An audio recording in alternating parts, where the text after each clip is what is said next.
bisa nggak ya aku seperti Einstein? Nah, tentunya pertanyaan karikatur ini membutuhkan pertimbangan yang luas ya. Jadi untuk menjawab pertanyaan ini kita nggak bisa hanya bilang bisa atau tidak bisa, ya. Tetapi kita harus melihat lebih dalam. Sebenarnya perlu nggak kita menjadi seperti Einstein misalkan? Apakah kita memang harus menjadi seperti Einstein? Lalu kalau kita memang punya cita-cita menjadi seorang fisikawan, bisa nggak ya kita seperti Einstein? Misalkan. Atau ya bisa memberikan kontribusi ya yang sama besarnya seperti Einstein. Nah, di belakang itu tentunya ada banyak hal yang bisa jadi isu ya. Motivasinya apa kita mau jadi seperti itu? Nah, tentunya sebagai orang Kristen kita perlu memikirkan ya, ada satu aspek yang kita yakini ada di dalam kehidupan kita, yaitu panggilan. Yaitu kita diberikan suatu masing-masing kita itu diberikan suatu panggilan yang khusus untuk kita hidupi, untuk kita jalani. Nah, masalahnya menemukan panggilan ini bukan perkara mudah. Kita tidak akan temukan gitu ya. Tiba-tiba di tembok di kamar kita tertulis, kamu saya panggil menjadi seorang misalkan pemusik, misalkan ya, menjadi seorang musisi. Nggak ada, kita nggak temukan hal itu. Nah, bagaimana kalau kita bisa mengetahui dengan pasti apa panggilan kita kalau kita nggak pernah tahu, nggak pernah dapat ya instruksi yang sedemikian jelas, apa saja yang bisa menjadi bahan pertimbangan kita di dalam menemukan panggilan ini. Setelah ditemukan pun itu bukan sudah selesai gitu ya. Kita harus hidupi panggilan itu. Nah, jadi di dalam kesempatan 1,5 jam ini saya akan memaparkan hal-hal yang saya lihat relevan ya untuk kita pertimbangkan terkait dengan panggilan ini. Ya. Nah, saya balik lagi ke menjadi seperti Einstein. Nah, menjadi seperti Einstein itu tentunya kita akan melihat ya, apakah Einstein itu berbakat nggak di dalam bidang fisika. Jadi ada satu aspek bakat. Tetapi apakah bakat dia menyelesaikan semuanya? Jadi dia tinggal ongkang-ongkang kaki, nggak perlu belajar, nggak perlu apa-apa gitu. Nggak juga ya, dia pasti berusaha keras. Nah, untuk lebih jelasnya ya kita langsung lanjutkan saja ke slide berikutnya ya. Kita mencoba melihat lebih utuh. Nah, mungkin juga kalian bisa, saya nggak bilang ini benar-benar sudah komprehensif gitu ya. Tapi ini memicu ya. Saya harap ini memicu setiap kita untuk memikirkan bagaimana ya saya bisa menghidupi hidup saya lebih baik. Kalau belum bisa menghidupi secara optimal. Ya, at least di dalam perjalanan hari-hari kita menjadi pribadi yang semakin baik. Ya, karena hidup ini kadang-kadang itu seperti ilustrasi kalau kita lagi, kalian tahu ini ya, eskalator gitu ya. Eskalator itu kan ya antara naik atau turun gitu. Nah, terkadang hidup kita ini seperti kita berada di eskalator turun, eskalatornya mau turun tetapi kita sedang mau naik. Nah, apakah kita bisa bertahan pada suatu posisi kalau kita diam saja? Nggak bisa. Eskalator itu akan membawa kita turun. Ya, maka hanya untuk mempertahankan posisi pada ketinggian yang sama saja, kita harus terus bergerak naik. Ya, ya ini saya dapat inspirasi ini dari cerita Pak Billy ya. Jadi singkat cerita, dia berada di satu bandara di Jerman, ya. Intinya itu dia terjebak di satu posisi, di satu tempat, dia perlu naik ke atas, tapi yang ada hanya eskalator turun. Maka dia juga perlu dikejar waktu, perlu buru-buru gitu ya. Jadi dia naiklah eskalator turun itu, dan ya itu cukup melelahkan ya, karena di Indonesia ini kan eskalatornya relatif lambat ya geraknya. Kalau di beberapa negara itu eskalator itu, kalau di mall sih masih lambat ya. Setahu saya seperti di Singapura itu, kalau di dekat subway-nya itu eskalatornya geraknya cepat sekali gitu ya. Jadi gerak turunnya itu cepat. Jadi kalau kita mau naik di eskalator turun itu kita perlu gerak yang sangat cepat.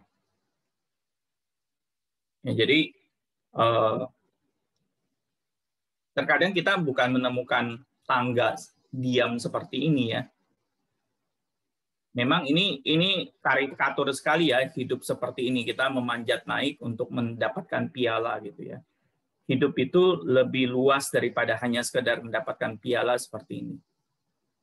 Tetapi untuk mengatakan ya sudah kalau gitu kita diam-diam saja, nggak usah ngapa-ngapain, itu menurut saya juga jawaban yang tidak menyelesaikan masalah gitu ya. Jadi kita perlu pikirkan ya untuk masalah hal ini. Nah, saya kasih satu pertanyaan ya. Apakah benar pernyataan ini? Kalau aku belajar dengan tekun, sampai suatu waktu aku akan, ini saya nggak kebaca lagi, aku akan sehebat Einstein di dalam bidang fisika. Kira-kira seperti itu ya. Ini ada ketutup tulisan yang harus saya baca.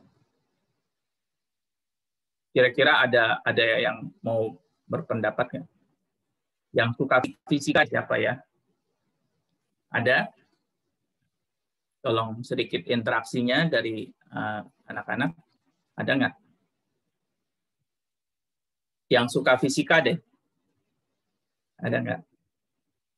Atau suka IPA lah. Nggak harus fisika. Ayo, ada nggak? Nggak perlu malu-malu. Yang kan kalian sudah mengenal. Jonathan deh. Jonathan kan mestinya lumayan lah ya, suka fisika. Gitu. Gimana kalau kamu melihat pernyataan ini benar nggak? Kalau aku belajar dengan tekun, sampai suatu waktu aku pasti bisa seperti Einstein. Ya, sehebat Einstein di dalam bidang fisika. Gimana, Jonathan? Ya, nggak cuma belajar doang sih, Pak. Harus doa sama Tuhan, dikasih izin, habis itu ada bakatnya, Pak. Ya. Jadi, ada bakat gitu ya. Belum lagi kalau kita bahas masalah minat gitu ya. Jadi kita sendiri harus menjawab dulu. Saya punya minat yang cukup nggak ya di dalam bidang fisika gitu ya.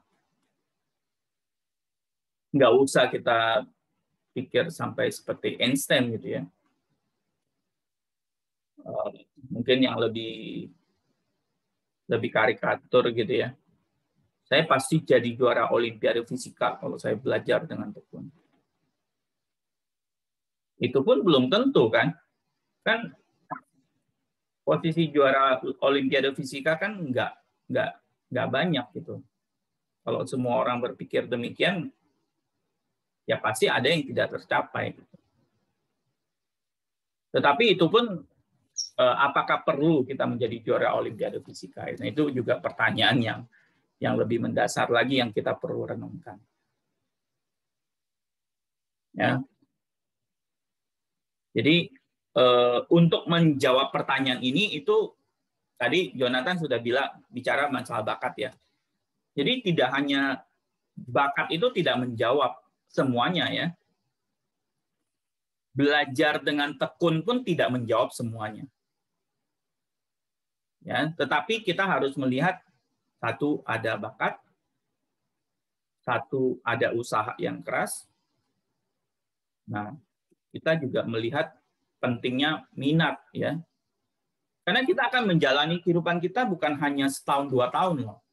Ya. Kalau kita sebenarnya tidak suka fisika gitu ya. Tetapi kenapa kamu masuk fisika? Fisika itu keren ya. Kalau orang pintar fisika di sekolah saya itu dipandang wis gitu ya, pokoknya orang hebat lah. Maka saya akhirnya masuk fisika. Nah, kalau kalian menjalani panggilan kalian seperti itu sangat menyedihkan ya kehidupan kita gitu. Itu kita menjalani kehidupan kan bukan hanya setahun 2 tahun. Oke lah, kalau kita punya dalam setahun 2 tahun kita mengerjakan sesuatu yang tidak terlalu kita suka ya, lalu kita kerjakan sungguh-sungguh, ya sudah selesai dalam waktu setahun 2 tahun itu. Tetapi kalau kita menghidupkan panggilan yang mungkin kita hidupi 50 tahun gitu ya, lalu setiap hari kita merasa berkorban ya, karena sebenarnya kita nggak suka, saya pilih ini ya, saya pengen berkontribusi, tetapi nggak benar-benar suka gitu ya. Nah itu menurut saya kita menjebak diri kita sendiri gitu ya. Belum tentu loh, ya belum tentu kita benar-benar harus so-called berkorban untuk hal itu gitu. Belum tentu juga itu hal yang paling bisa kita kontribusi dengan baik. Jangan-jangan kalau kita menjadi chef gitu ya, instead of menjadi fisikawan, kita menjadi orang yang lebih baik berkontribusi. Ya. Jadi ini aspek-aspek yang kita harus lihat ya. Nanti akan lebih jelas di slide-slide berikutnya.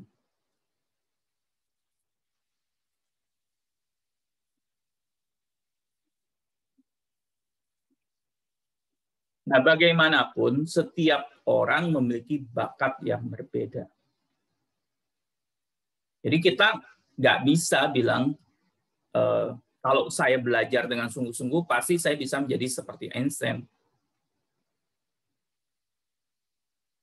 Atau yang lebih ekstrim, ya. Kalau saya belajar sungguh-sungguh, saya pasti bisa sehebat Mozart di dalam menciptakan simfoni. Ya, kita menjebak diri kita itu ya. Kamu tidak harus menjadi seorang Mozart gitu. Dan itu juga membatasi potensi yang mungkin bisa lebih besar. Bisa ada nggak orang yang lebih hebat dari Mozart, yang lebih berbakat dari Mozart di dalam bidang musik? Bisa saja. Beethoven itu waktu kecil tidak sehebat Mozart, tetapi karyanya di usia-usia yang maksudnya karya puncak dari Beethoven itu di dalam nuansa tertentu bisa dibilang melampaui Mozart. Walaupun ya tentunya karyanya Beethoven tidak sebanyak Mozart gitu ya. Tetapi dalam sisi keagungan musik ya itu bisa diperdebatkan gitu. Ya. Nah, ini kita perlu melihat bahwa ada aspek bakat yang kita perlu perhatikan. Tetapi apakah bakat ini adalah segalanya? Nah, kita perlu lihat apakah bakat segalanya. Kita perlu berefleksi ya, karena ini kita tidak bisa lepaskan ya kehidupan kita dari firman Tuhan gitu ya. Kita perlu lihat bagaimana sih pengajaran dari firman Tuhan mengenai aspek hal ini ya, mengenai bakat, mengenai talenta gitu ya. Nah, kita lihat bahwa yang seorang diberikan 5 talenta, yang seorang lagi 2, dan yang seorang lagi 1. Masing-masing menurut apa ini? Saya nggak kebaca lagi ya. Ini gimana cara menghilangkan ini?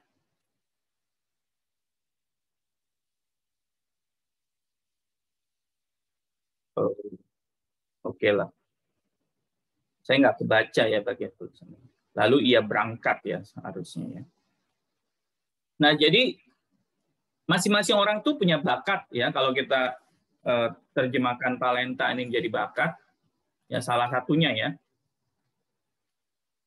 Masing-masing orang punya bakat yang berbeda. Bahkan bukan hanya berbeda, intensitasnya berbeda. Ya. Orang sama-sama menekuni musik, ya. Ada Mozart, ada juga yang biasa-biasa saja di dalam musik gitu. Ya.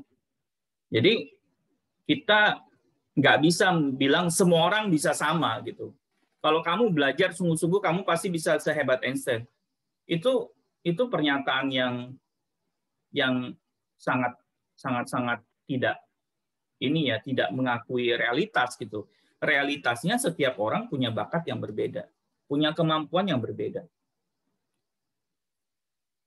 Nah, tetapi yaitu pertanyaan yang berikutnya itu, apakah kalau udah punya bakat itu sudah segalanya? Kita tidak perlu berusaha lagi, kita bahkan tidak perlu minat yang cukup di dalam bidang hal itu, ya. Pokoknya kita sudah punya bakat nih, kita sudah punya modal yang bisa menghadapi semuanya. Enggak juga, gitu ya. Kita masih perlu hal yang lain selain daripada bakat itu. Nah, tentu saja tidak, ya. Tentu saja bakat itu bukan segalanya. Nah, saya kutip satu pernyataan dari Carol Dweck, ya. Dweck di bukunya tahun 2006. Nah, kira-kira ini saya terjemahkan, maksudnya saya ambil dari tulisannya dia. Potensi seseorang sesungguhnya tidak dapat diketahui dengan jelas hanya berdasarkan evaluasi bakat saat ini. Nah, ada yang tahu ini gambarnya siapa? Ini orang yang sama, ini waktu kecil, ini waktu sudah dewasa, ya. Ada yang tahu ini gambar siapa?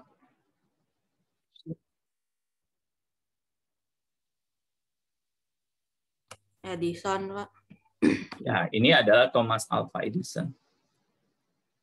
Thomas Alva Edison waktu kecil itu dianggap tidak dapat diajar. Ya, saya sudah jadi guru di SMP ya sekitar 10 tahun lah, ya. Di usia-usia remaja SMP itu saya kadang-kadang juga menemukan depresi juga, ya. Maksudnya ini ada anak-anak tertentu kok sepertinya nggak bisa diajar. Saya juga tidak pernah lupa, ya, kisah mengenai Thomas Alva Edison ini, ya. Tetapi apakah semua orang mempunyai kisah yang sama seperti Thomas Alva Edison? Itu tentunya tidak, ya.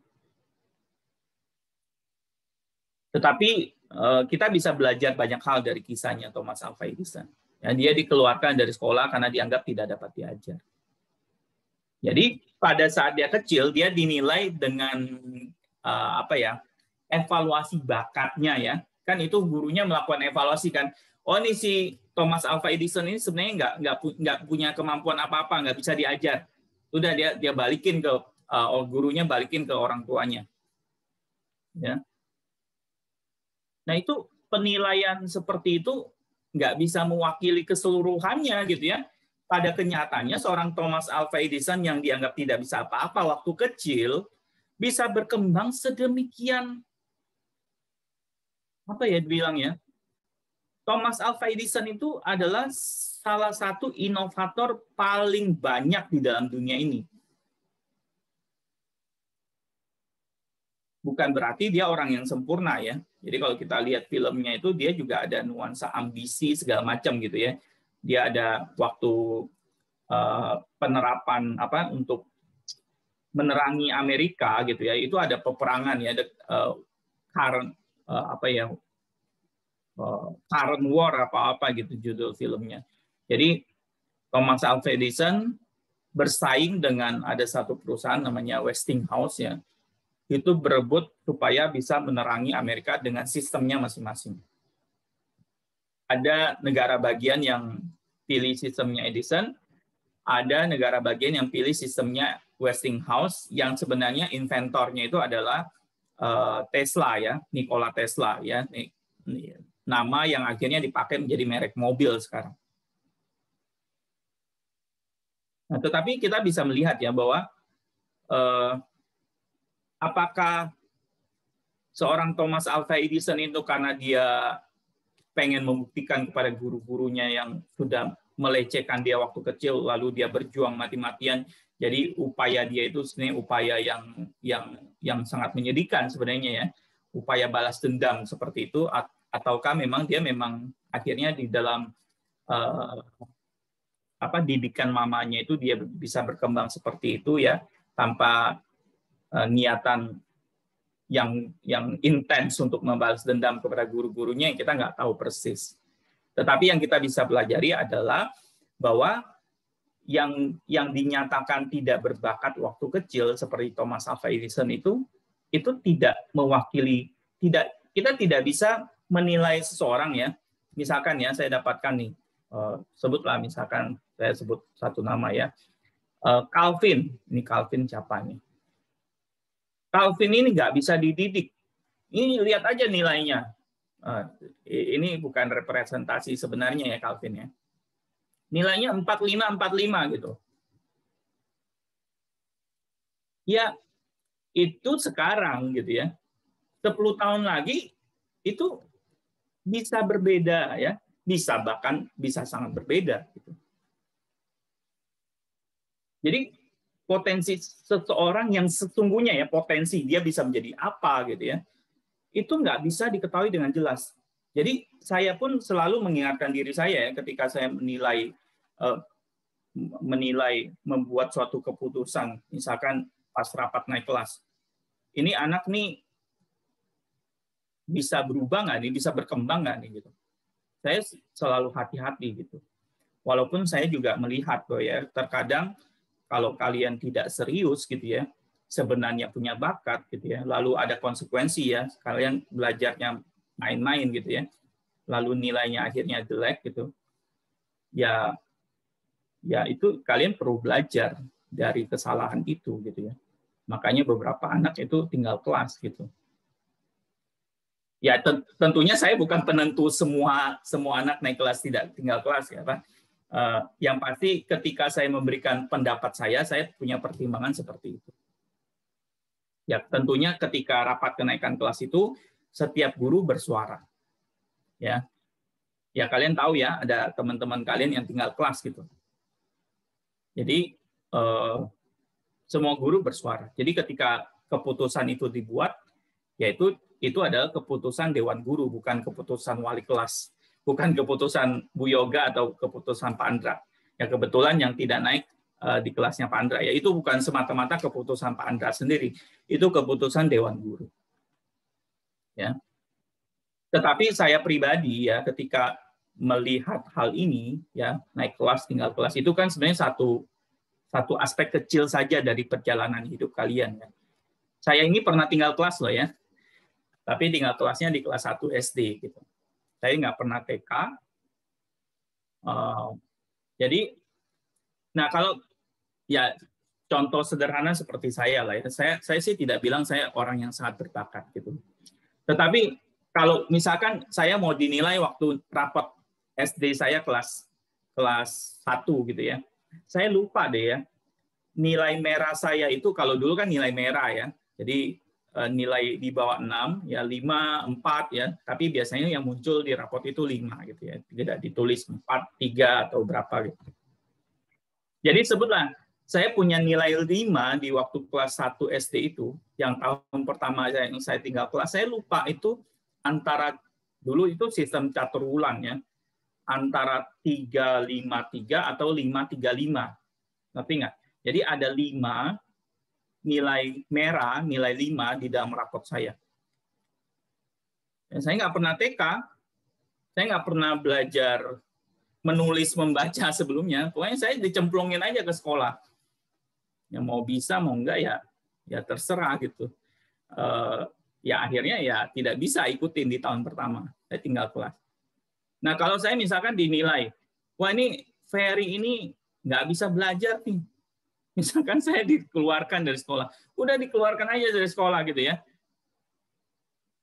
Ya belum tentu saya menjadi seorang Edison gitu ya, yang akhirnya bisa dididik oleh mama saya, misalkan seperti itu. Lalu ya bisa saja gitu ya, tapi belum tentu. Ya, tetapi kita bisa melihat ya bahwa kegagalan di satu titik, itu tidak bisa langsung kita simpulkan, oh kamu nggak berbakat dalam hal ini. Kita nggak pernah tahu bakat kita yang sesungguhnya sampai kita benar-benar belajar, berupaya dengan sungguh-sungguh, lalu mencoba melihat kemungkinan-kemungkinan yang bisa kita kerjakan. Ya bagaimana seorang Edison yang dinyatakan tidak berbakat sama sekali loh ya, nggak bisa diajar istilahnya, bisa menjadi penemu bola lampu yang saat ini bisa kita pakai setiap hari untuk menerangi kehidupan kita. Ya, nggak kebayang guru-guru waktu kecilnya pasti nggak kebayang. Kalau kebayang pasti bagaimanapun susahnya mendidik Edison kecil itu mungkin gurunya akan berupaya setengah mati. Oke lah, kesusahan ini nggak apa-apa lah saya berkontribusi mendidik seorang Thomas Alva Edison yang akan menghasilkan menciptakan bola lampu. Itu mungkin guru-gurunya bisa tahu, bisa tahan gitu ya. Tapi ya itu ya, penilaian terhadap Edison waktu kecil itu sama sekali tidak representatif ya terhadap potensi seorang Edison yang sebenarnya. Nah, makanya kita hati-hati ya bilang, oh kamu berbakat, kamu tidak berbakat. Itu bukan berarti bakat itu nggak penting sama sekali gitu ya. Bisa jadi kita belum tahu sesungguhnya bakat kita yang sesungguhnya. Ya. Jadi kita nah, seberapa besar potensi yang bisa kita wujudkan itu bukan hanya tergantung bakat saja. Ya. Itu bergantung pada minat, bergantung pada usaha ya, latihan. Dan seberapa kita bisa bertahan untuk mengerjakan hal itu ya. Kita tahu ya, Thomas Alva Edison itu ya cerita singkatnya atau cerita karikaturnya dia itu mencoba 1000 kali lalu gagal dan akhirnya mencoba ke 1001 kali, ya persisnya sih bukan 1000 kali lah ya. Tetapi dia mencoba banyak kali tetapi tetap bertahan, tetap mencoba sampai akhirnya dia bisa menghasilkan bola lampu yang bisa dipakai ya, bisa bertahan ya, nyala tidak mati dalam waktu singkat dan akhirnya penemuan ini mengubah sejarah dunia. Ya, jadi di sana ada bakat, di sana ada minat ya. Minat ini diperlukan untuk kita bisa bertahan. Di sana ada suatu tujuan, di sana ada suatu usaha yang apa ya, yang terus terpelihara, ya nggak padam-padam. Apakah kita harus perlu menjadi seorang Edison? Nggak perlu, ya. Edison punya jalan hidupnya, dia punya bakat di sana, dia punya minat di sana. Nah, bagaimana dengan saya, dengan kita? Ya kita temukan apa yang menjadi bakat kita, ya apa yang jadi minat kita, lalu tidak cukup sampai di sana, kita berupaya, kita latihan, kita berjuang keras supaya potensi yang Tuhan berikan pada kita itu, entah itu 5 talenta, entah itu 2 talenta, entah itu 1 talenta, bisa terwujud dan akhirnya Tuhan pakai hidup kita menjadi berkat. Tentunya tidak harus menjadi seorang Edison, ya. Pavel ya cukup menjadi Pavel yang Tuhan berikan potensi. Cuma Pavel apa ya potensinya? Ya Pavel tanya ke saya juga nggak tahu persis. Pavel harus bergumul. Ya tentunya kita bisa mencari inspirasi ya maksudnya kita mencoba mencari tahu apa sih Tuhan mau saya kerjakan apa sih seumur hidup saya gitu. Ya kita bisa lihat dari bakat yang Tuhan berikan, kita bisa lihat, kita bisa evaluasi ya diri kita. Sebenarnya saya punya minat di bidang apa sih? Gitu. Nah, hati-hati. Saya tidak menyarankan kalian juga melawan orang tua kalian ya, karena bagaimanapun orang tua kalian itu kan punya pengalaman hidup yang lebih panjang daripada kalian. Cuma pengalaman saya itu kan saya waktu SMA, saya itu di semester terakhir waktu SMA tiba-tiba suka kimia. Saya lupa ya, maksudnya kan saya harus bikin keputusan untuk apply ke universitas kan nggak benar-benar terakhir juga ya. Paling nggak di tahun terakhir deh. Di tahun terakhir itu saya tiba-tiba suka kimia gitu ya. Lalu, nah tetapi juga saya mungkin tidak menyadari ada bias di dalam sekolah tempat saya bersekolah waktu SMA. Waktu dulu pilih IPA IPS itu di kelas 3 SMA atau kelas 12 kalau sekarang ya. Nah, teman saya ada satu, dia ranking 3 besar juga ya di sekolah. Dia mau masuk IPS. Jadi waktu dia mau masuk IPS itu dia dipanggil oleh guru. Loh, kenapa dipanggil oleh guru? Karena menurut guru-guru, kalau kamu pinter, kamu ranking 3 besar, harusnya kamu masuk IPA. Ngapain kamu orang pinter masuk IPS? Itu fakta ya di dalam pendidikan di Indonesia gitu. Ada banyak sekolah yang berpikiran demikian. Jadi kalau dipikir-pikir mungkin sedikit banyak saya dipengaruhi oleh hal itu. Saya terjebak pada pikiran bahwa IPA itu lebih keren. Kalau saya pintar, saya bodoh kalau harus masuk IPS. Itu kan bahkan ya ada stigma IPS itu kan kumpulan orang-orang malas belajar gitu. Nah, itu tentunya suatu penggambaran yang tidak tepat gitu. Sebenarnya atau evaluasi atau pengambilan keputusan yang tidak semestinya. Harusnya saya bertanya itu sebenarnya saya minatnya di bidang apa ya? Sebenarnya bakat yang saya miliki itu di bidang apa ya? Nah, masalahnya memang ketika sekolah itu kadang-kadang ya kelihatannya bakat seseorang itu dengan lebih gampang ditunjukkan kalau menekuni bidang-bidang IPA, entah fisika, kimia gitu ya. Saya dulu memang waktu SMA itu ikut lomba fisika gitu ya. Nah, tetapi pada akhirnya saya kuliah pilih kimia karena ya itu saya cerita tadi ya, di tahun terakhir SMA saya itu saya tiba-tiba suka sekali kimia gitu. Nah, balik lagi ya. Jadi saya mau bilang saya bukannya tidak suka kimia sama sekali ya. Saya nggak bilang bahwa sebenarnya saya terjebak masuk kimia. Saya suka gitu. Tetapi apakah itu yang bisa saya jalani untuk 50 tahun kehidupan panggilan saya? Setelah saya pikir-pikir, ternyata enggak. Saya saat ini sedang kuliah S3 itu kan di bidang strategic management ya. Itu bidang IPS gitu. Apa sekarang saya membenci kimia? Enggak juga gitu ya. Tetapi saya menemukan bahwa minat saya di bidang manajemen itu lebih besar dibandingkan di bidang kimia. Ya. Nah, ini tentunya kalian jangan jadikan pengalaman hidup saya untuk kalian berargumen dengan orang tua kalian gitu ya. Itu lihat Pak Ferry itu, ya kuliahnya kimia akhirnya menekuninya bidang strategic management gitu. Ya kalian harus gumulkan untuk diri kalian sendiri gitu ya. Belum tentu juga kalian harus benar-benar harus masuk bidang IPS. Mungkin saja memang kalian itu harus masuk ke bidang IPA gitu. Ya, hanya saja poin saya adalah kita jangan sampai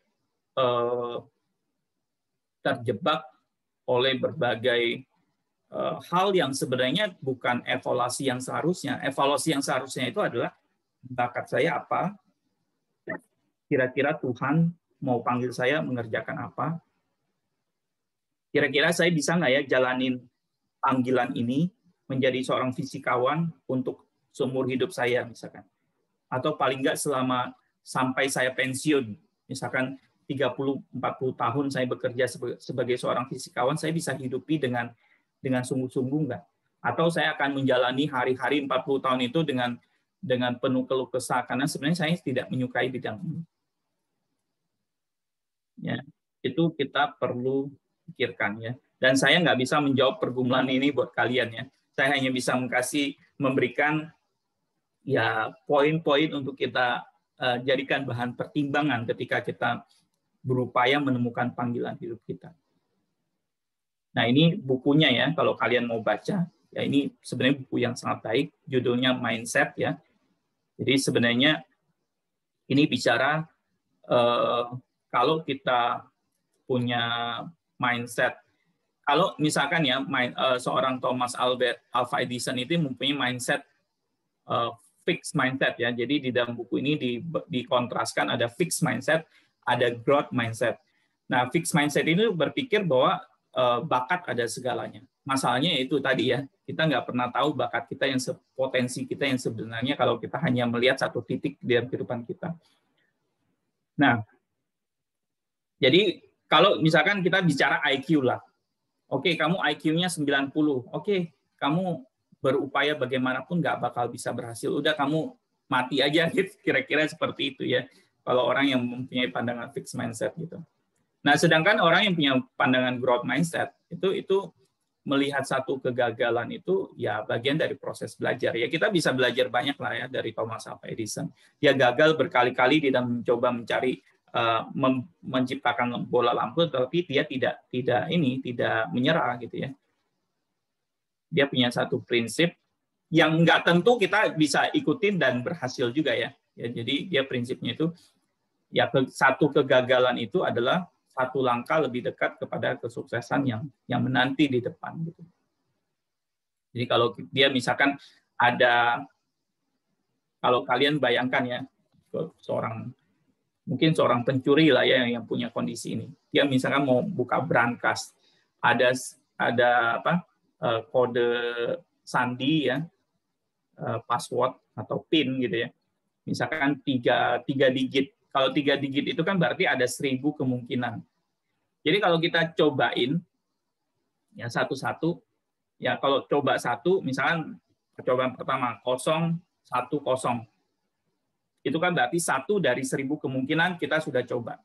Nah kalau kita sudah coba 900 dan masih gagal, berarti kan tersisa 100 yang masih belum kita coba. Ya tentunya kita perlu list ya yang mana sih sudah kita coba. Kalau dicoba berulang-ulang kan percuma gitu ya. Itu tidak membuat kita makin dekat dengan satu password yang bisa membuka brankas itu.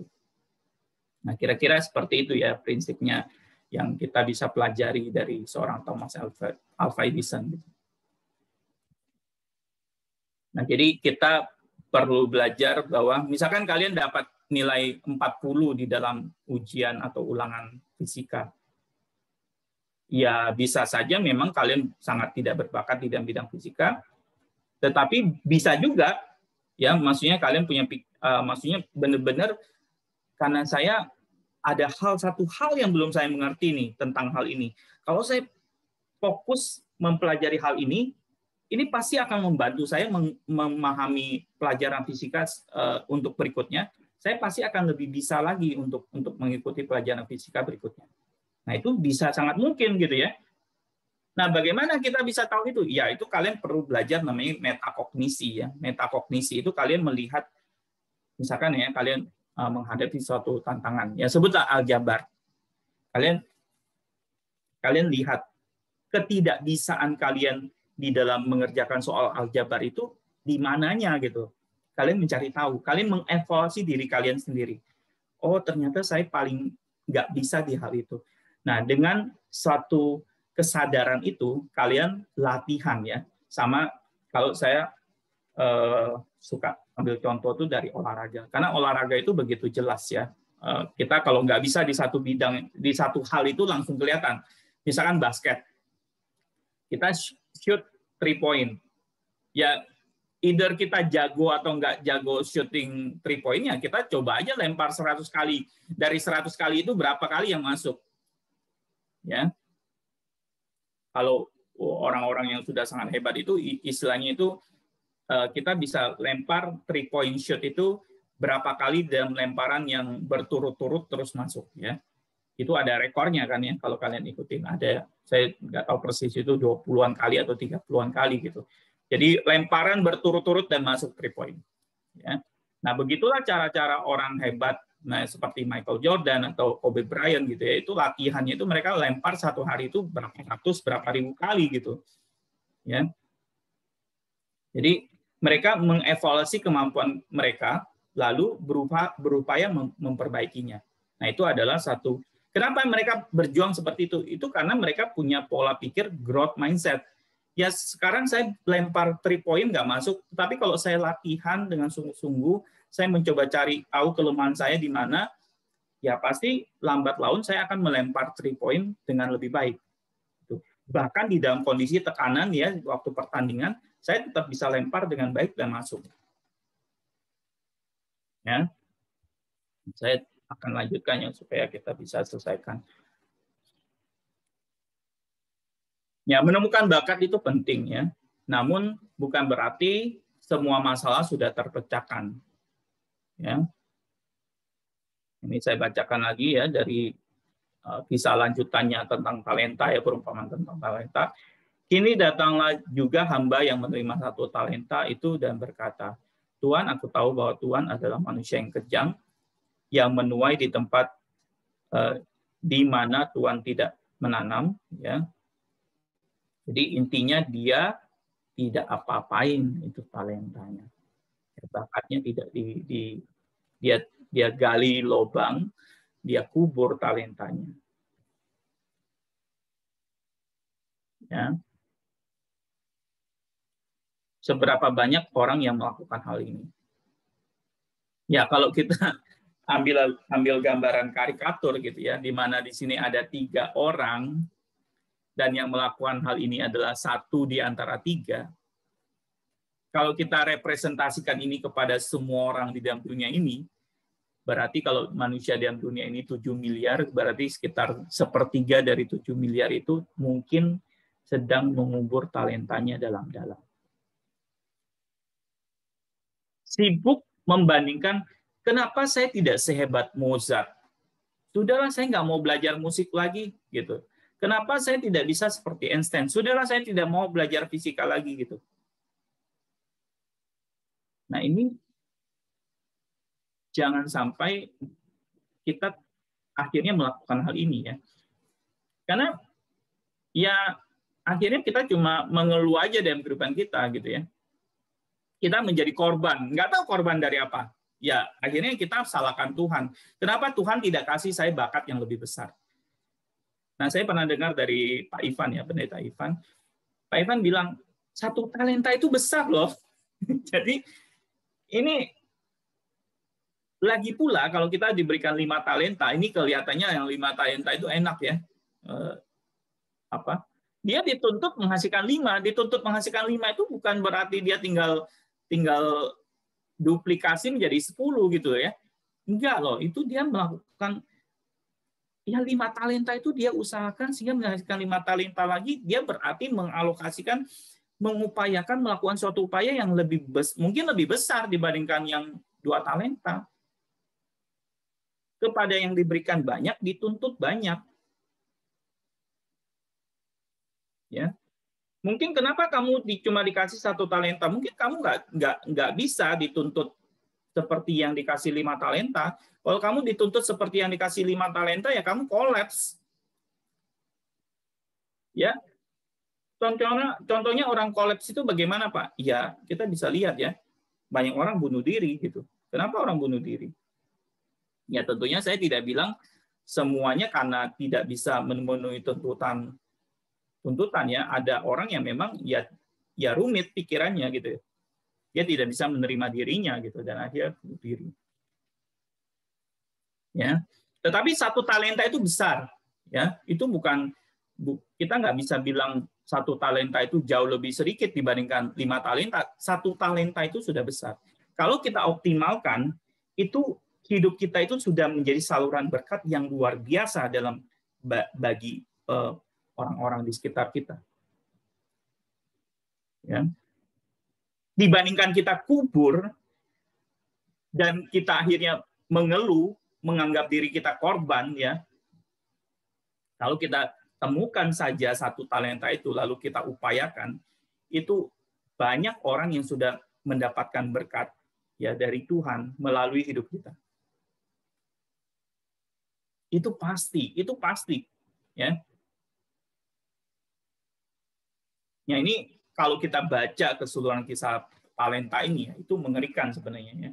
Jadi kepada yang banyak ditambahkan, kepada yang tidak punya, apapun yang ada padanya diambil.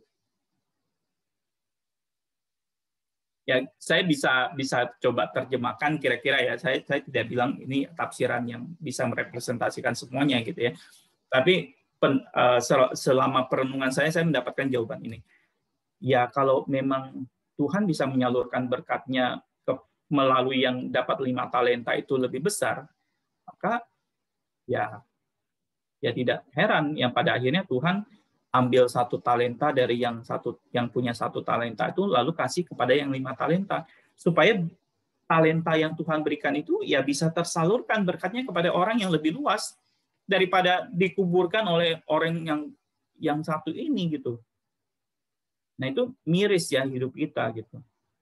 Nah, kita memang kita bisa terjebak ya di dalam pikiran ini. Kita menganggap Tuhan itu begitu kejam pada kita gitu ya. Padahal kalau kita mau belajar menerima hal itu saja gitu, itu hidup kita bisa jauh berbeda.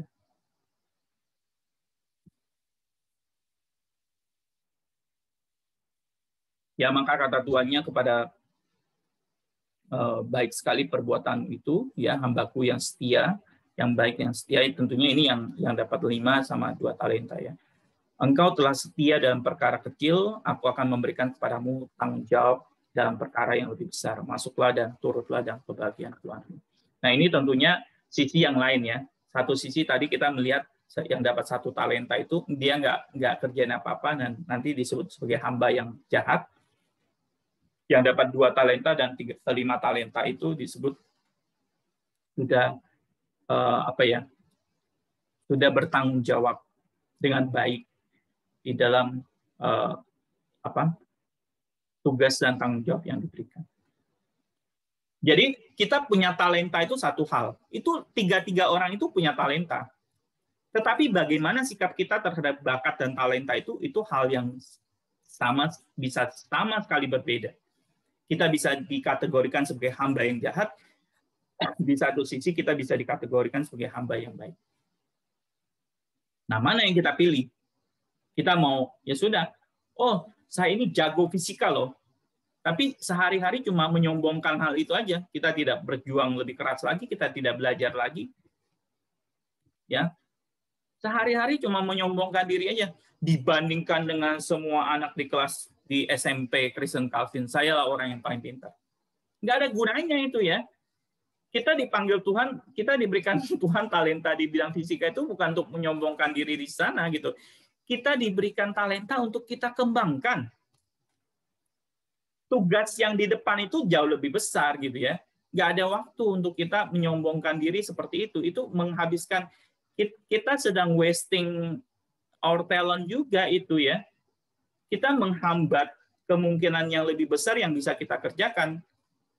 Ya, hanya karena kita menghabiskan waktu kita menyombongkan diri. Ya. Dan bukan poinnya kita untuk, oh saya ini termasuk hamba yang baik loh. Itu biarlah Tuhan yang menilai. Nah, kepada kita diberikan tugas dan tanggung jawab, biarlah kita kerjakan dengan sungguh-sungguh. Kita diberikan talenta, kita diberikan bakat, kita temukan, lalu kita kembangkan. Nah, dengan demikian kita bisa dipakai Tuhan jadi saluran berkat. Ya. Karena itu salah satu makna hidup yang bisa kita temukan gitu ya. Saya nggak bilang itu semuanya ya. Tentunya itu salah satu. Ya, makna hidup kita itu salah satunya dengan menjadi bermakna, berguna bagi orang-orang di sekitar kita. Walaupun itu bukan keseluruhan makna hidup kita. Nah, mungkin saya akan lebih cepat ya, karena waktu kita juga semakin menipis. Ini waktu saya tinggal berapa? Oh, masih ada 38 menit. Apa saja yang dibutuhkan untuk mengembangkan bakat dan potensi secara optimal? Jadi bagaimana ya gambaran yang lebih sederhana mungkin pertanyaannya, bagaimana ya kalau kita punya 5 talenta ya kita bisa optimalkan sehingga menghasilkan 5 talenta lagi. Bagaimana kalau kita punya 2 talenta, kita temukan dan kita optimalkan sehingga menghasilkan 2 talenta lagi. Dan yang 1 talenta itu kita nggak kubur, tetapi juga kita kembangkan dan menghasilkan 1 talenta lagi. Ya. Nah, ada satu buku, ya ini tentunya bukan buku Kristen gitu ya, tapi sebenarnya kita bisa temukan banyak prinsip di dalam firman Tuhan yang bisa senada dengan hal ini gitu ya. Nah, jadi ada saran praktis lah ya dari Angela Duckworth, ini yang saya sebut judul buku itu, sebenarnya bukunya ini ya, sudah diterjemahkan ke dalam bahasa Indonesia ya. Grit itu bahasa Inggrisnya artinya itu semacam itu bukan hanya, ya mungkin kata yang lebih umum mungkin persisten ya. Tetapi kalau saya pelajari, grit ini lebih dalam lagi gitu.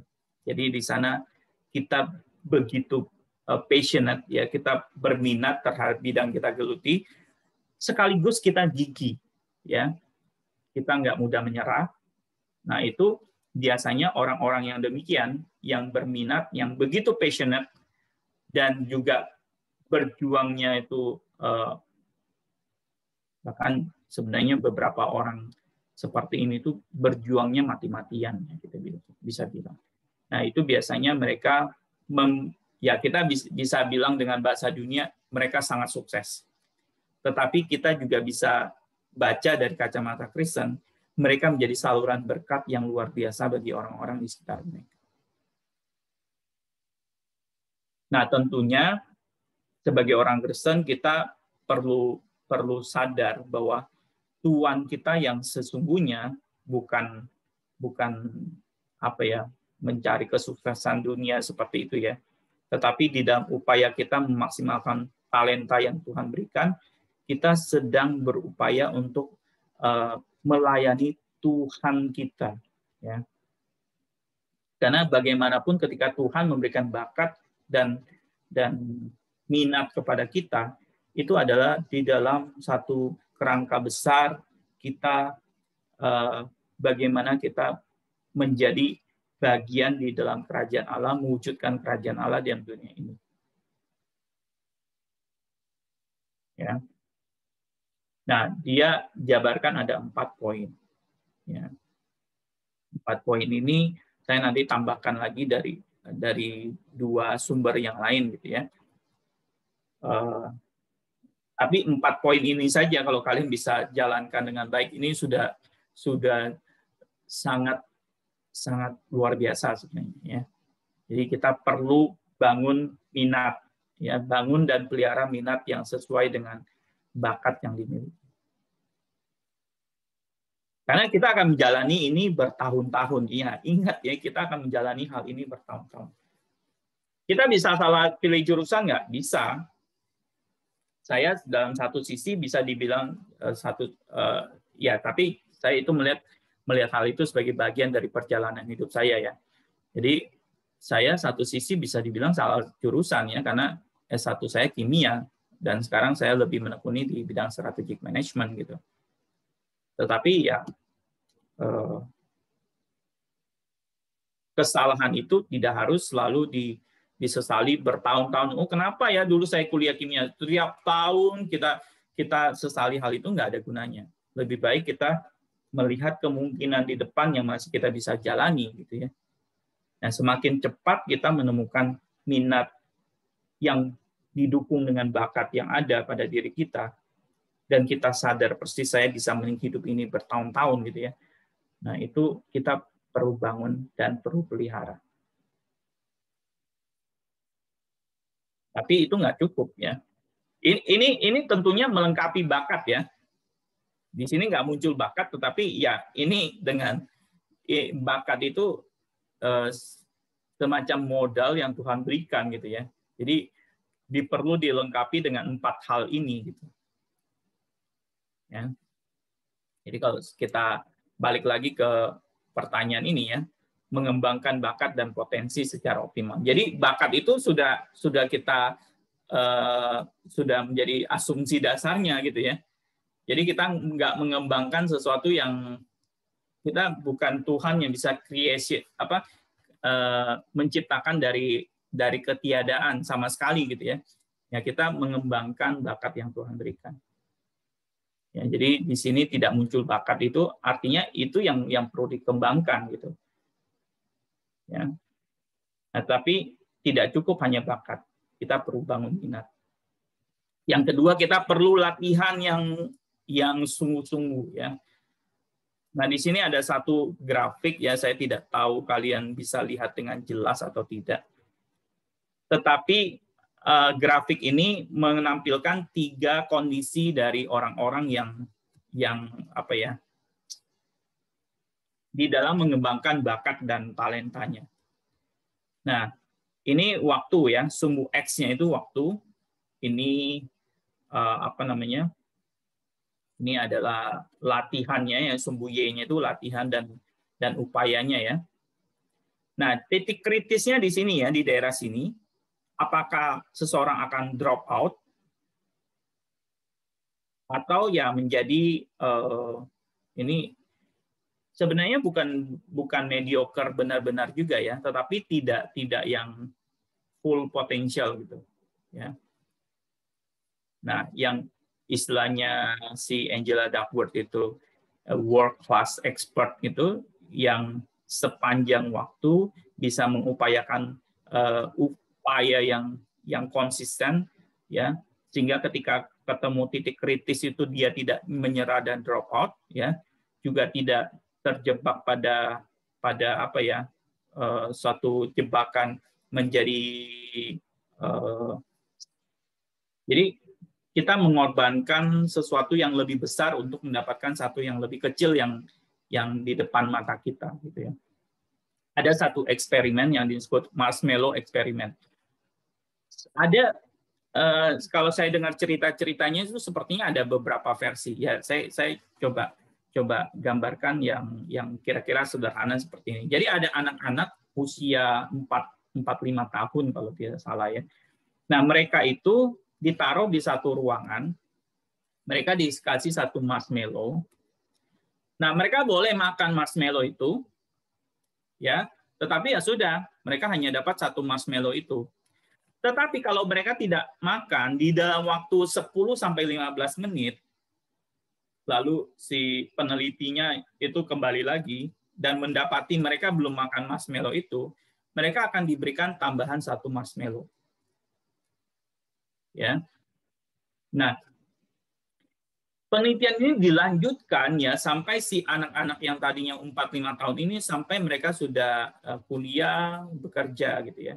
Dan didapati orang-orang yang bisa menahan diri ya tidak langsung makan satu marshmallow itu didapati lebih sukses, lebih berhasil di dalam kuliah mereka, di dalam pekerjaan mereka ya dibandingkan orang-orang yang tidak bisa menahan diri lalu langsung makan marshmallow itu.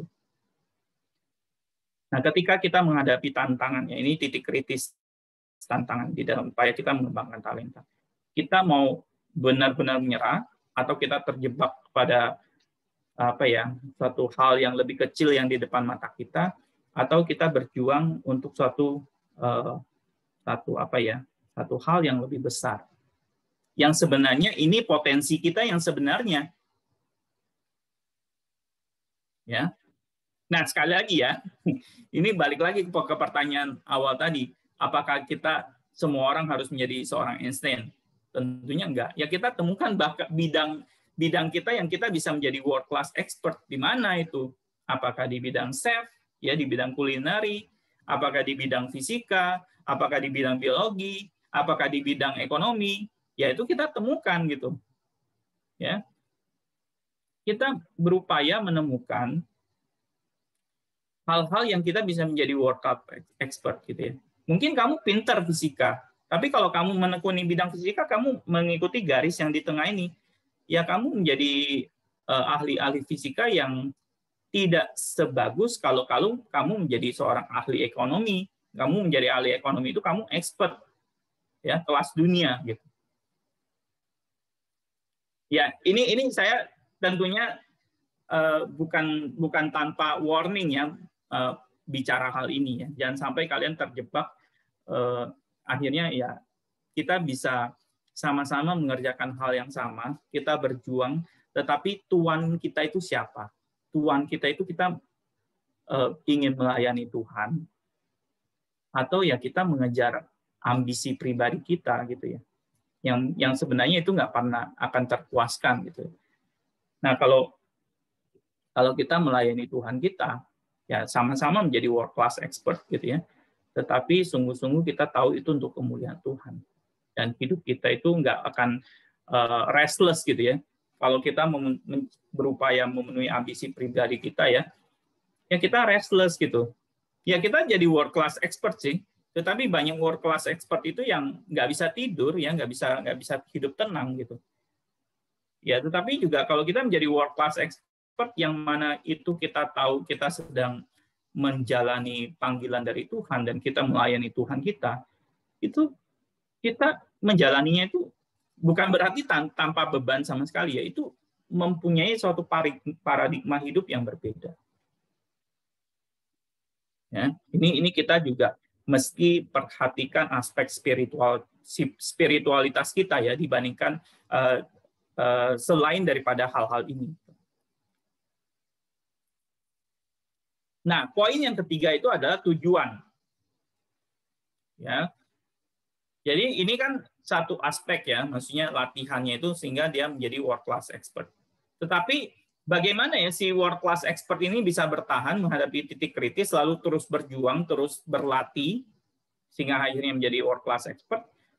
Ya, ada satu aspek namanya tujuan. Mereka itu bertahan karena melihat satu tujuan di depan yang mereka bisa lihat mungkin samar-samar gitu ya, tetapi mereka semakin lama melihatnya semakin jelas dan mereka tidak menyerah karena melihat tujuan itu. Ya, itu biasanya ada satu ilustrasi ya. Jadi 3 tukang bata.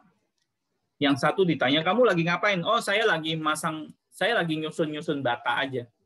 Orang kedua, sama-sama susun bata, tetapi ketika ditanya, "Kamu lagi ngapain?" "Oh, saya sedang membangun tembok."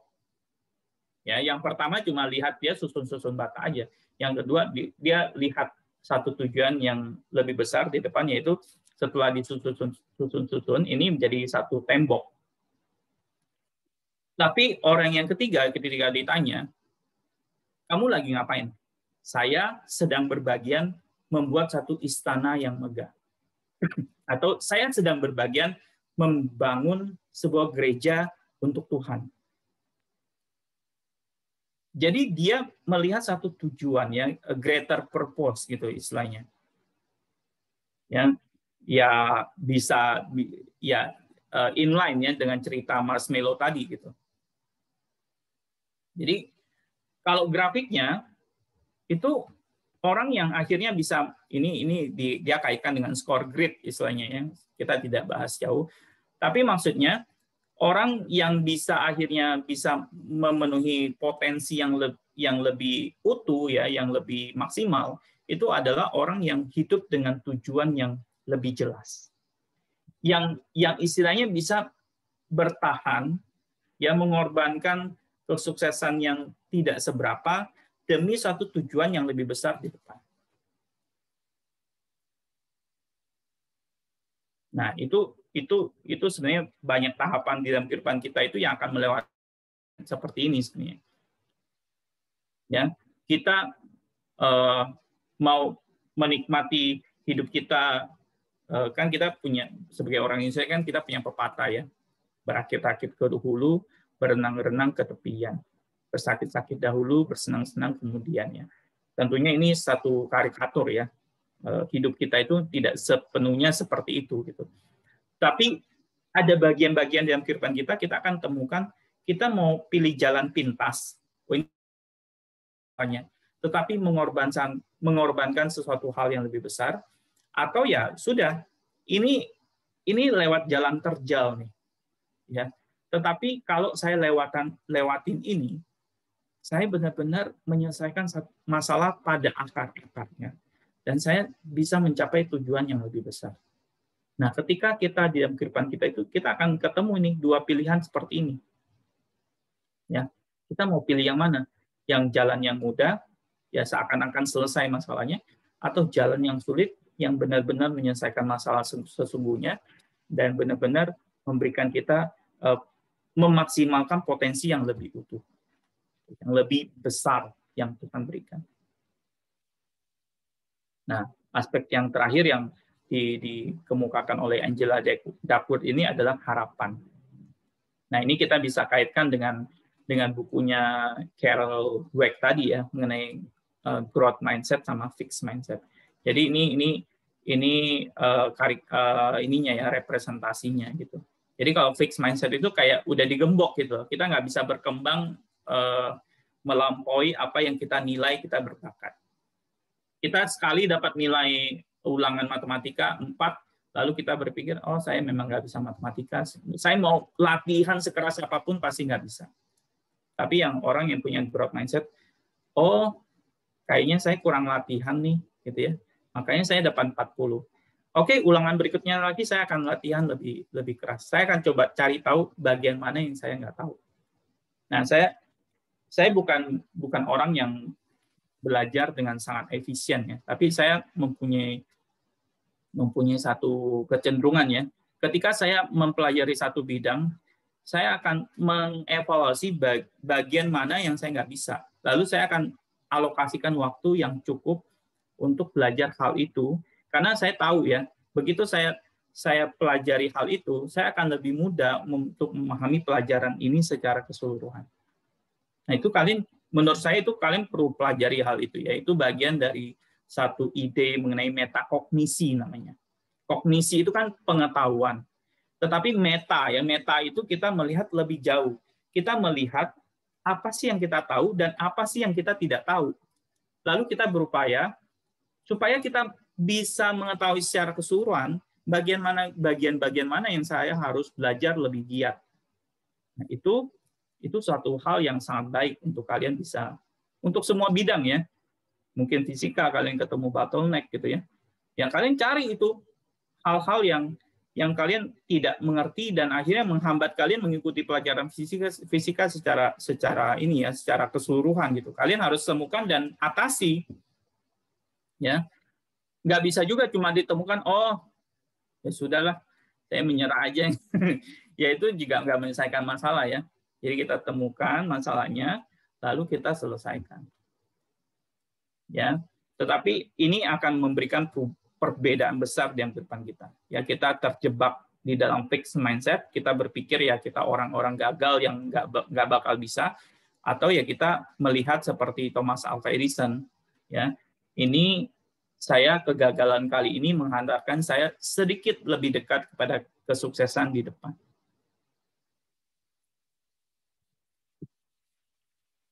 Nah, saya tambahkan ada 2 poin lagi.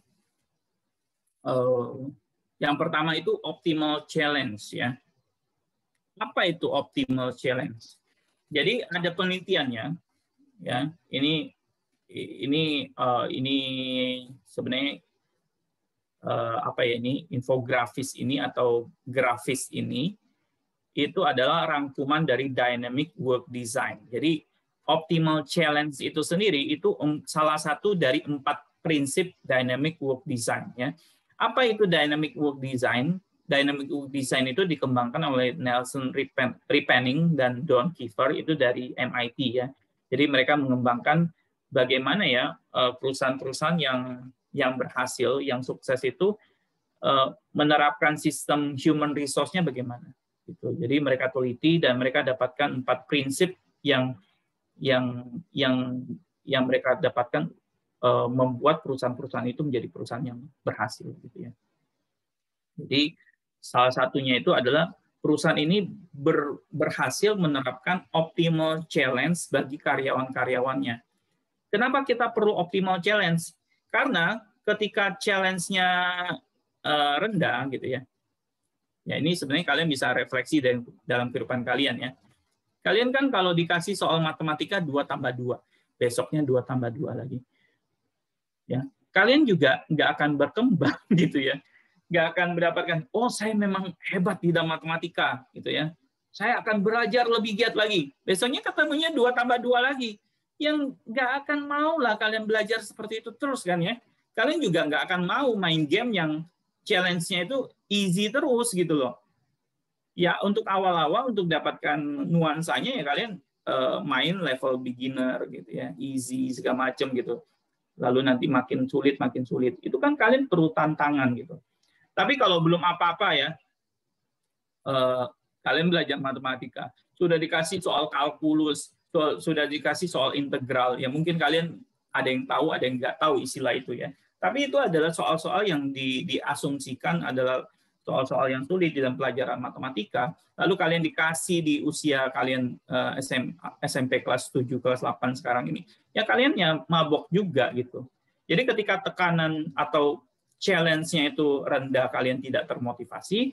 Ketika challenge-nya sangat berlebihan, kalian juga merasa, oh ini saya nggak bakal bisa ini. Akhirnya menyerah juga gitu.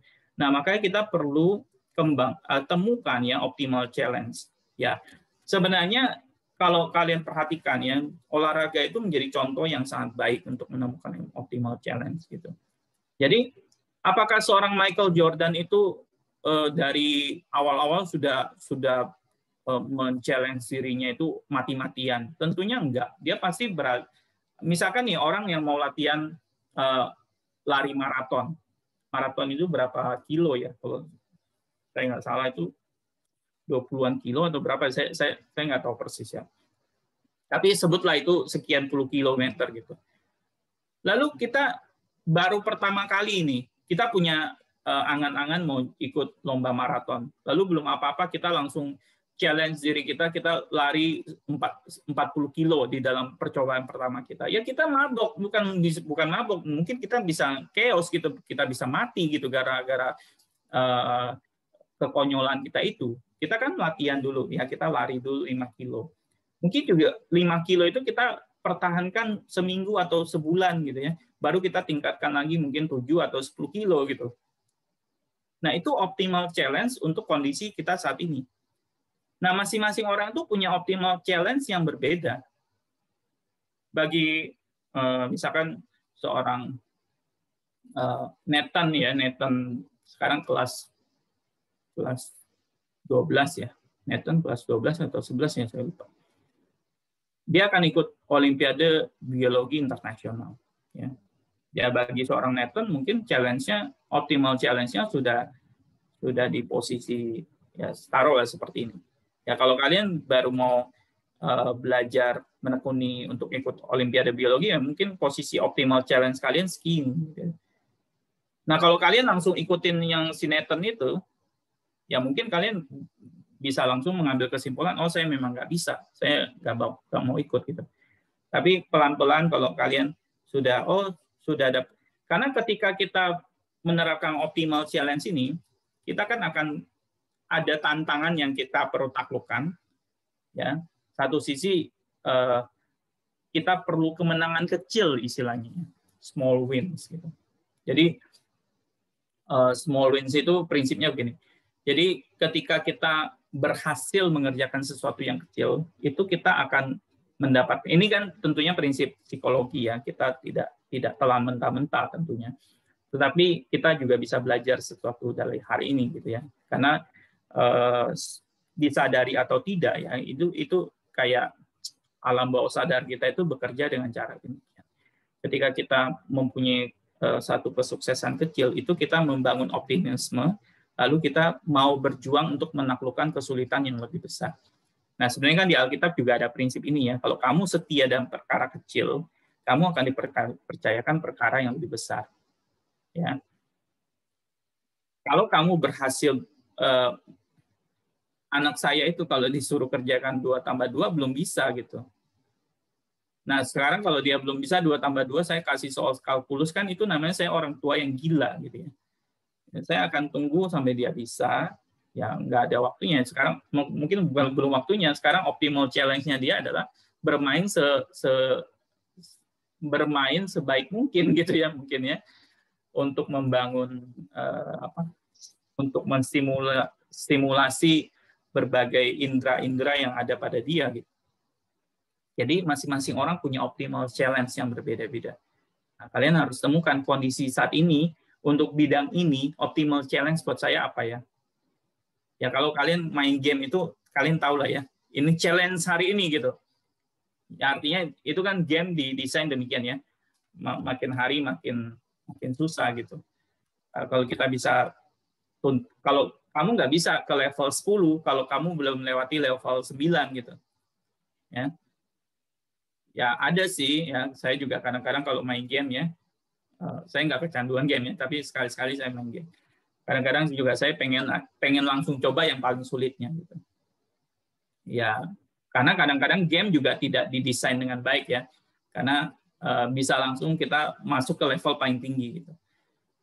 Artinya memang secara desain gamenya itu tidak cukup komprehensif ya, sehingga level paling tinggi pun itu masih terasa mudah gitu. Nah, menurut saya kalau orang yang benar-benar memikirkan dengan baik itu benar-benar ada urutan kesulitannya ya. Yang mana kalau kamu benar-benar baru coba, kamu coba yang level paling tinggi ya kamu kewalahan gitu. Oke, jadi ini saya tambahkan ya, selain 4 hal yang dari si Angela Duckworth tadi, saya tambahkan hal ini. Saya lihat ini cukup ya, sejauh saya mengajar, pengalaman saya mengajar di SMP ya. Kadang-kadang ada anak yang berbakat, tapi mungkin karena ya guru-guru juga bergumul ya di dalam mengajar kalian gitu. Dikasih soal sulit, sebagian besar anak nggak bisa kerjain. Dikasih soal gampang, beberapa anak menganggap boring banget pelajarannya gitu ya. Jadi kalian jangan pikir kesulitan atau pergumulan itu hanya ada pada diri kalian gitu ya. Jadi guru-guru itu bergumul gitu. Ya, tetapi maksudnya ya harap kalian juga nggak yang take it for granted gitu ya. Ya itu kan memang tugas guru mikirin gitu ya. Cuma maksudnya ya kalian juga harap ada pengertian itu gitu. Maksudnya guru itu bukan nggak mikirin hal itu gitu ya. Jadi guru-guru itu berupaya mencari optimal challenge bagi kalian sebenarnya. Supaya dengan optimal challenge ini, kalian bisa terus bertumbuh. Sehingga dari kalian diberikan tanggung jawab yang kecil, akhirnya bisa dipercayakan tanggung jawab yang lebih besar. Ya, ini satu hal. Nah, hal yang terakhir, saya tidak bahas cukup jauh ya. Cuma mungkin saya kasih beberapa contoh dari buku ini. Buku ini judulnya The Power of Habit. Gitu ya. Mungkin kalian juga pernah baca atau pernah dengar. Gitu. Jadi ini going to detail gitu ya. Jadi tadi kan lihatnya 4 aspek besar, lalu optimal challenge gitu. Nah, untuk menjalani semua itu ya diperlukan habit, kebiasaan gitu ya. Jangan kalian berpikir menjalani 50 tahun itu hanya cukup dengan hal-hal besar, itu banyak hal detail yang kita perlu jalani setiap hari gitu. Dan itu ya somehow yang menjadi habit gitu. Habit kita baik ya akan berguna untuk kebaikan yang lebih besar. Kalau habit kita yang buruk, ya sekalipun kita istilahnya sudah berupaya mati-matian untuk membangun kompetensi kita, akhirnya karena satu habit yang buruk itu bisa hancur gitu. Nah, itu kalau kalian mau baca ya bisa ya, sudah ada sudah ada terjemahnya juga dalam bahasa Indonesia. Menurut saya ini satu buku yang cukup baik gitu ya. Memperlihatkan bagaimana habit itu bisa ya dia tampilkan sisi negatif dan sisi positifnya ya. Dalam arti kalau kita mempunyai habit yang buruk ya itu akan berpengaruh kepada kehidupan kita gitu. Demikian juga kalau kita membangun habit yang baik ya itu akan juga mendukung di dalam upaya kita menemukan, sudah ditemukan bakatnya, kita perlu habit yang baik untuk latihan, untuk bertahan pada tujuan, untuk bertahan dengan harapan yang terus kita pelihara hari lepas hari ya, kita menjalani kehidupan panggilan kita gitu. Nah, saya kira ini yang bisa saya tambah bagikan ya. Terakhir saya kutip pernyataan tulisan Rasul Paulus ya di dalam Filipi 3 ayat 13. Nah, saya kira ini bisa mewakili ya. Jadi ini tentunya dari Alkitab ya, tulisan rohani gitu ya. Tapi ini bisa mewakili bagaimana juga kita menghidupi panggilan kita. Saudara-saudara, aku sendiri tidak menganggap bahwa aku telah menangkapnya. Tetapi ini yang kulakukan. Aku melupakan apa yang telah di belakangku dan aku mengarahkan diri kepada apa yang di hadapanku. Dan saya pernah dengar prinsip dari Pak Tong ya. Jadi istilahnya dia selalu menempatkan diri pada alpha point. Apa maksudnya menempatkan diri pada alpha point? Ya kalau kita merasa sudah berada di puncak kesuksesan, ya kita akan menghabiskan waktu dengan menyombongkan diri ya. Saya begitu sukses. Ya kita tidak melihat lagi kemungkinan yang lebih besar di depan. Tapi kalau kita selalu berpikir ini titik alfa, kalian tahu ya istilahnya alfa itu kan alfabet pertama dalam bahasa Yunani. Jadi kita berada di titik awal. Seberapapun suksesnya kita itu kita berada di titik awal. Artinya kita memberikan kemungkinan bagi Tuhan untuk bekerja lebih besar lagi melalui kita gitu ya. Apakah itu pasti ada? Ya belum tentu. Mungkin aja yang sampai titik itu kita sudah harus meninggalkan dunia ini gitu. Tapi kalau kita menghidupi kehidupan kita di titik omega, ya kita cenderung pesimis akhirnya. Ya sudahlah, saya sudah tua, saya nggak bisa ngapa-ngapain lagi. Ya, nah ini seorang Paulus ya. Paulus ini ya kita kenal sebagai rasul yang begitu setia melayani Tuhan gitu ya. Jadi dia nggak melihat kesuksesan yang di masa lalunya itu sebagai sesuatu yang dia banggakan terus ya. Lalu dia berdiam diri di doing nothing gitu. Enggak, dia melupakan. Ya, dia melihat yang di depan Tuhan masih percayakan apa ya, itu yang dia kerjakan. Kiranya anak-anak sekalian bisa menemukan ya panggilan. Ya, mungkin sederhananya Tuhan mau saya kerjakan apa ya di dalam kehidupan saya ini. Tuhan mau saya jadi pilot atau jadi chef ya. Tuhan mau saya jadi fisikawan atau jadi ahli ekonomi ya. Tuhan mau saya jadi pemain musik atau jadi seniman ya. Nah itu saya nggak bisa menjawab itu semua untuk kalian. Nah kiranya prinsip yang saya bagikan ya, mungkin juga ini bukan keseluruhannya ya, tapi kiranya hal ini bisa memberikan bekal bagi kalian untuk mulai memikirkan panggilan dan akhirnya berusaha menjalaninya hari demi hari.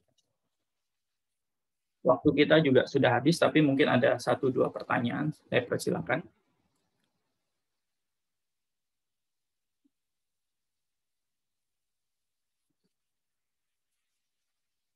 Ayas, ada? Silakan. Langsung angkat tangan aja atau gimana? Atau langsung bicara aja.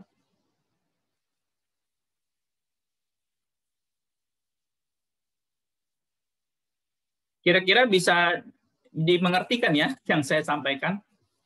Mungkin saya coba cek beberapa orang. Sherina, kamu bingung atau apa? Aferi ngomong apa ini dari awal sampai akhir nggak ngerti saya. Oke ya, kira-kira ini yang bisa saya bagikan gitu ya. Ya ini kelihatannya sederhana ya, tetapi di dalam menjalaninya pasti ada jatuh bangun, jangan menyerah ya. Tapi lihat hidup kita ini bagian dari rencana Tuhan, dan Tuhan pengen menggenapkan sesuatu melalui hidup kita. Ya, harap ya kalian bisa, ketika kalian dikasih 5 talenta, harap kalian bisa kembangkan menjadi 10 talenta. Ketika kalian dikasih 2, ya kalian tidak berkecil hati, dan tidak seharusnya berkecil hati, karena 2 talenta itu besar. Kalian kembangkan jadi 2, dan sekalipun kalian punya 1 talenta, jauh lebih sedikit dibandingkan yang 5 talenta, tetapi sebenarnya cukup besar untuk kalian menjalani hidup yang bermakna ya, yang berkontribusi bagi orang-orang di sekitar kalian, yang sebenarnya Tuhan mau pakai hidup kalian juga begitu bermakna di kerajaan Allah. Itu jangan kalian kubur. Ya, jangan kalian kubur. Ya, mungkin yang terakhir yang nama yang saya sebutkan ya, ini bisa merepresentasikan cukup baik. Seorang namanya Nick Vujicic ya, mungkin kalian juga harusnya kenal. Saya tidak tampilkan dalam slide yang saya baru kepikiran. Nick Vujicic ada apa coba? Dia tangannya ada nggak ya? Saya lupa ya. Mungkin ada tapi pendek atau gimana gitu. Kakinya, ya intinya dia bisa kita bilang nggak punya tangan, nggak punya kaki. Tetapi dia tidak menyerah dan semangatnya itu menginspirasi jutaan orang. Ya. Ya, dia nggak punya kaki, nggak punya tangan, tetapi dia punya semangat untuk menginspirasi orang. Nah, kiranya apa yang Tuhan berikan pada diri kita, kita tidak anggap, kita tidak take it for granted. Ya. Kita lihat apa yang Tuhan berikan, lalu kita serahkan, kita berupaya sebaik mungkin, kiranya Tuhan memakai hidup kita. Sekian dari saya